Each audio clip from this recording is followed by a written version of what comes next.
Hello, this is Professor Stephen Shwiff, and I'm going to give you a brief introduction to the course you're taking this summer, History 201, the history of the United States from the colonial age to 1840. And since it's online, this will be the introduction to the syllabus, which I strongly encourage or require each of you to read in full. And if you have any questions, post them on the forum so that we can all answer them, or if it's anything personal or direct, email me at sshwiff@cgcc.cc.or.us or stshwiff@aol.com. I have both of them forwarded to my AOL account, so if you want to reach me directly without worrying about the college spam folders, go ahead and email me at that address or post them on the forum. Now the syllabus will include all of this information plus more, so that's why I would like you to read it. My background, as you can see here, I've majored in history in college at the University of Texas at Austin. Went to Southern Methodist University School of Law immediately after graduating. Practiced law for 8 years. And while I practiced law, I continued to take classes in liberal arts, mainly history, which gave me enough hours graduate work to teach at the community colleges in San Antonio. And I started in January of 2002 in San Antonio after I had moved there with my family. You can find out more about me in the discussion post about ourselves, and I'll tell you my background and my personal traits and what's brought me to teach this class. From there I moved around the community colleges in San Antonio, going to the what I felt was a better position for myself, until I was given the advice that I needed a master's in history in order to get a university job. So I went to the University of San Antonio Master's of History program, did well there, and when I graduated they hired me as a non-tenure track full-time professor. And I taught there until my family and I moved to Hood River, which gave me the opportunity to teach here at the Columbia Gorge Community College, both in the Hood River and the Dalles campuses. This is my first time teaching online, so if there's any rough spots or any things that I might have missed from you students who have had online classes, or just if you have a question, let me know immediately. I am open to comments, suggestions, questions at any time, and I will be constantly checking the websites. I will be out of the country during part of our semester, during part of the summer semester, and we'll let you know when those dates are, and we'll make accommodations should there be any problems as far as turning in assignments when I get back, that sort of thing. Now, I've taught history and business law here at the community college. I've been teaching women's history, as you'll see some of the focus that I'll divert to women, and also African Americans, less Native Americans, but we'll try to include them in our narrative. We have a very short semester, short amount of time to get through a lot of material. Myself at both college in Austin and in graduate school, both graduate schools have taken a full semester of just about the colonies of America, and just about the Revolution, and just about the Civil War for future semesters. So you can imagine if we're spending a semester covering all of those topics, or most of those topics, how quickly we'll be going. So I will do my best to get the most interesting information out, but I also would encourage you guys to read and study more in these subject areas after the semester and when you pick your own personal research paper. Now here's my teaching philosophy.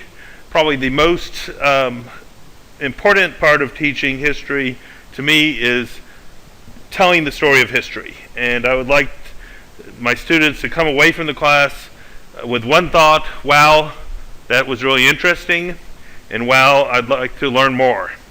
and that would be a success for me. Now, the narrative, the story of history, I feel is fascinating. I've been in love with history since the 7th grade when I was introduced to the fictional accounts of the Roman emperors by Robert Graves and I. Claudius.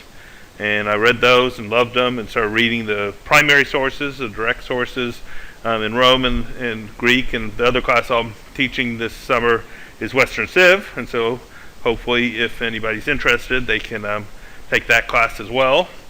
But I would like the story of history to be conveyed. I also like to see the global impact or the global situation and how it's affecting whatever history we're discussing, and how things tie together. The fact that the Spanish conquest in the New Worlds, which happens a little bit before our course begins, led to India, of all places, getting very rich on the silver that was being mined out of Central and South America. The Spanish took it, they went and they sold it, and eventually got to India, and it spurred on a vast amount of trade and commerce in India, which you wouldn't really anticipate coming from Columbus discovering the New World and that sort of thing. But there's countless stories of how America has been tied to the world, and the world has certainly affected America. And I will try to bring those in the best I can, which is a little more difficult online, but we'll see. And also, having the legal background, I'll try to convey the special legal cases that have affected American history, give you some background and some expertise that other historians, history teachers, probably don't have, and that will be a special interest. And of course, if you're interested in more legal studies, we do offer business law, which I teach in the spring of each year. Now, this is the overview of History 201, and so I'll leave it to you to read these over, but this is what I'm hoping you'll get out of the course, and that we'll cover these topics. We do end in 1840, and so I'm planning on having the last week of topic be slavery and how that's developing. I also would encourage you to continue taking the history sequences, as the second one will go from 1840 through the Civil War into the 1920s, and covers another vast area of U.S. history. Now, the intended outcomes for the course, and I will go through these each individually because I think they're important for you to understand. The first is to articulate an understanding of key events in the history of early and colonial United States, and use critical thinking in order to evaluate historical changes and their impact on current U.S. society. Second, recognize the historical contributions of different groups, national, ethnic, racial, religious, sexual, and gendered, that enacted in the United States in order to appreciate and evaluate current U.S. diversity. Third, identify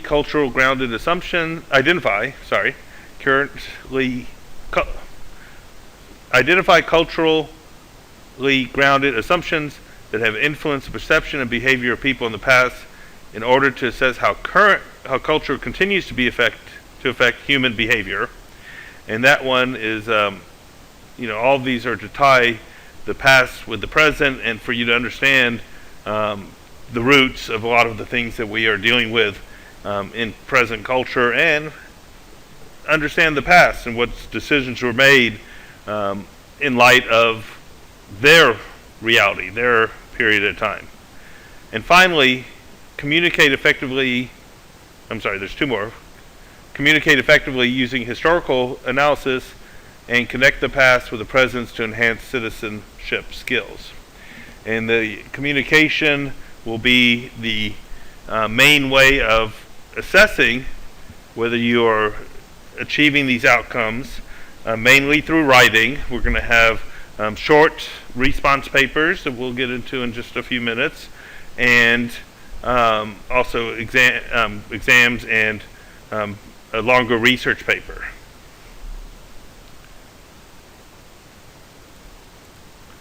Now this is the textbook, Connecting with the Past, American History. It is available online. It's also available in our bookstore at school. You can get the online version with either my name, Stephen Shwiff, or John Kopp, my boss and other history professor. And hopefully there's some used copies, but you'll be reading the first part of this book throughout the weeks as your textbook. And it's a narrative presentation, very similar to what I would prefer for students. Now the requirement is that you read the chapters before you start in on the Moodle topics of the week. Every assignment is going to be broken down by the week, so though you can work ahead, you cannot work behind. So you need to make sure you turn in the assignments by the deadlines. There will be a 7 to 10 page research paper of your choice, and I have to approve it, and you'll see in the Moodle shell how that's timed out. But you have several weeks. There's a lot of guidance in the Moodle that will help you to choose, and of course you can always contact me. But I want this to be something that you think you'll enjoy, something you think you want to learn more about. I want you to learn about it, tell me about it, make it your own subject. And I'm still looking for a way to share that with other students. We might have students share their paper in the rough draft form for another student to read and grade, or we may try to do some kind of conference where all of us can be together to discuss our topics. Otherwise, we'll use the forums the best we can. Now, this will be due close to the end of the semester. 4 of 5 response papers, and I'm going to drop the lowest grade. So if you do all the response papers and you do poorly on one, then that grade will be dropped. If you do well on all of them, the lowest grade, of course, will be dropped. And if you do well in the first 4 you take, and you choose to not take the 5th one, you just don't turn it in, and you'll get a 0, and that will be your lowest grade. This is true throughout the semester. If you have a vacation planned, if you have a problem with the topic, or you just don't want to do it that week, you have that option of not doing it. Now, if you do that on your first paper, you can't have a problem and not do another one, because then you will have a 0 average as one of your 4 papers, and that will reduce your grade, obviously. The same is true of the exams. There will be 3 exams, 2 questions each, and you'll be able to take those online. I understand you'll have access to all your notes and the internet, everything else. I would caution you to write these papers yourself and to do your own work. But as you produce the exams, 1 out of 3 will be dropped, the lowest grade. So once again, you can choose to skip one of the exams. You can take all 3 and improve your grades. And so often, that will occur during the semester. But you do not have to take all 3, but your lowest grade will be dropped. So you want to do the best you can on 2 of the 3. And then there will be a final exam that everyone has to take. And you'll have to turn that in a little bit early in the last week of class so that I can get the grades in and finish up the class. Remember to read these over carefully. The topic proposal has to be turned in by the 5th week of class. Failure to meet this requirement will result in the failure of the whole project. The polished type draft of the paper must be turned in the 8th week. Failure to meet this requirement will also result in failure of the whole process. So we're going to try and do the work to pass them out among each other students so that we can get some evaluation done before the final product. So I really need everybody's cooperation and follow up on these time frames. You have a lot of leeway and options with an online class, but if you miss the deadlines, I will not be able to make it right for you. And so if you're having trouble with the deadlines, figure that out early. Talk to me way in advance, and I'll try to help you budget your time or figure out how to get things in. But like I said, you can get anything in early. You can't get anything late. And I will have to hold to that for the fairness of everyone. Also, I can't substitute a paper for an exam or any of those types of things. So make sure you follow the requirements. It's a relatively simple class, pretty straightforward, and requires no more time than a in-class history course. Now the graded work, everything counts 20%. I just made that the percentages just to make it as easy as possible. So the response papers will be 20% of the grade. So 4 of them, each one's worth 5% if you want to break it down that much. 2 of the 3 exams will be 20%, so break that down to 10% each. The final exam will count 20%, and the research paper will also count 20%. Now the final 20% is class participation, and I'm looking for you to be on the boards, discussing things, turning in assignments on time, that sort of thing. If I have somebody who's not participating, then their grade will suffer in that 20%. Now you don't have to respond to every question, you don't have to be on the posting every day, but I do expect a presence by everyone, and that's going to make the course more interactive and hopefully more interesting, and try to reduce some of the distance that an online class will produce. So I'm hoping that by the end of the class, we all feel like we know each other, and that we have shared this class, rather than all of us, all of you as students, taking the class in separate spheres. And here once again is an easy breakdown of the grades for you to remember. Well, I'm expecting this course to be really interesting and exciting. I hope that you guys will contribute to that, and by the end of the semester, hoping for good things from all of us. So keep up the interest and follow along the course on Moodle. Thank you.